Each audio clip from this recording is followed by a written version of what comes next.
Pembangunan tol Padang Pekanbaru di Sumatera Barat membuat masyarakat teramat kecewa. Misalnya saja di Kabupaten Padang Pariaman, masyarakat melihat progres tol Padang Pekanbaru di sana bak siput. Ditambah lagi, adanya keputusan penggeseran jatah tol untuk Sumbar ke Provinsi Riau. Padahal tol ini kan dikerjakan oleh perusahaan besar ya, bukan kontraktor kecil-kecilan. Kok lamban sekali progresnya ya, ujar Dino Pratama, 35, salah seorang warga Lubuk Kalung, ketika bercerita dengan Padang Express di salah satu kedai kopi di Lubuk Kalung, kemarin. Padahal, menurutnya tol Padang Pekanbaru sudah sangat dinanti-nantikan masyarakat. Namun progresnya masih saja di Padang Pariaman.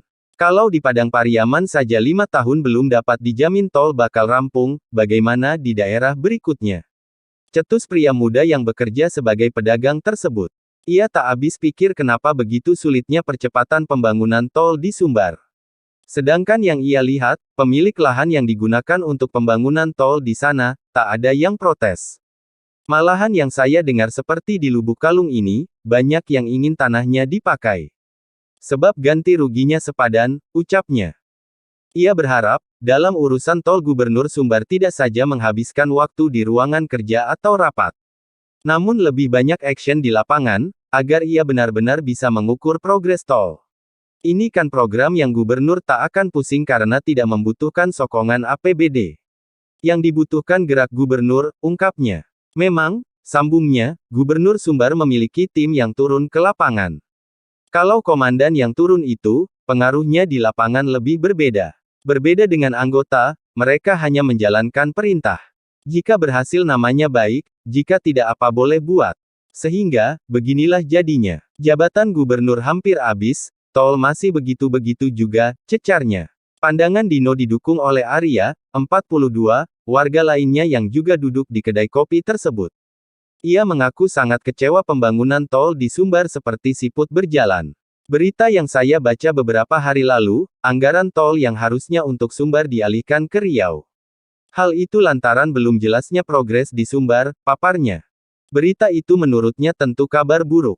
Mestinya, tokoh-tokoh politik Sumbar yang berkecimpung di pemerintah daerah dan DPRD daerah hingga pusat, mestinya tersentil dengan keputusan pengalihan anggaran tersebut. Jika tidak, sama saja mereka sudah mengkonfirmasi setuju tol Sumbar tak penting dianggarkan. Kadang saya lihat politisi daerah kita ini sibuk dengan hal-hal kecil saja. Kurang gebrakan atau action. Kalau berbicara memang tidak ada tandingannya. Tapi bukti tak ada. Tol begitu-begitu saja, hematnya. Jika memang lahan sudah berhasil banyak yang dibebaskan, sambungnya, harusnya gerak pembangunan tol cepat. Contohnya waktu dibangunnya flyover di Parit Malintang, Tarok, dan Sungai Buluh, semua itu menurutnya berkat komitmen jaminan lahan. Kalau sekarang, saya dengan kabarnya lahan sudah banyak bebas. Tapi kok progres pembangunan tol tak tampak jor-joran, tukasnya. Berbeda dengan Dino dan Arya, Irman justru memandang bahwa keseriusan pemerintah untuk tol Sumbar sudah mulai goyah. Sehingga, mereka bekerja untuk menyenangkan hati masyarakat saja. Saya yakin tol Sumbar ini tidak akan rampung sampai habis periode presiden kita, hematnya. Namun, menurutnya pengerjaan tol pasti akan tetap berjalan. Pengerjaan itu berjalan mungkin untuk meminimalisir kritikan saja.